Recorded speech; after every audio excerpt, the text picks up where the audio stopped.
Әлеуметтік желіде 30 ойындарын ойнатып, қайырымдылыққа қаражат жинайтын блогерлердің мобильді аударымдары бақылауға алынады.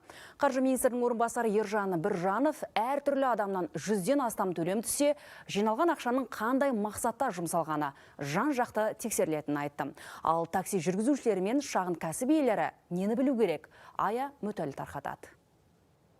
Мобильді аударымдар бақылауға алынады деген сол еді. Жаңа жылдан бастап жұрт қағаз ақша іздеп банкоматты торуылдап жүр. Алыс берісіміз 100 аударымнан асып кетеді деп секемденген кішігірім кәсіп иелері де онлайн ақша қабылдаудан бас тартқан. Енді бірі қолма-қол төлем жасасаң жеңілдік береміз деп қызықтыруға көшіпті. Переводпен қабылдай бересіз ме негізі? Перевод қағаз ақшалай төлесеңіз ғана скидка. Мобильді аударымдардың бақылауға алынуы әсіресе такси жүргізушілеріне қиынға соққалы тұр. Тауып жүрген өзі 150 теңге. Оның үстіне QR деп жатыр, ол QR магазинде жоқ QR-ды. Біз бас-басымызға таксистер қақтан QR істейміз. Онсыз да бізде табыс аз, бензин құямыз 80-100 мыңға айына. Біз кішігірім таксистпіз. Бізден қандай енді салық алады? Мен оны түсінбеймін. Ал қаржы министрлігі такси қызметі қалайда жеке кәсіпкер ретінде тіркелуі қажет деп отыр. Әрі 1% мөлшерде салық төлеуі тиіс.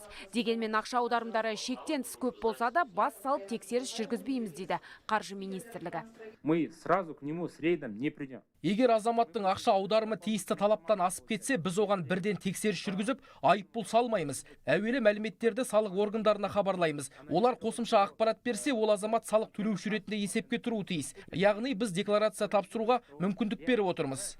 Тұрғындар салық төлемдеріне қатысты қосымша сұрақтарын Telegram чат арқылы біле алады. Министрлік жалпыға ортақ декларацияны түсіндіруге және мобильді аударымдарды бақылауға арналған арнайы канал ашылғанын хабарлады.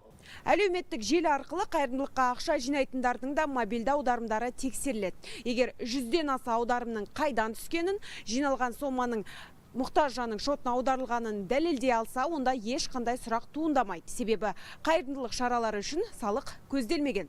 Ал кәсіпкерлікпен немесе жарнама жасаумен айналысатын блогерлер салық төлеуге міндетті. Ая Мүтәлі, Еркінжан Керімжан, Қазақстан ұлттық арнасы, Астана.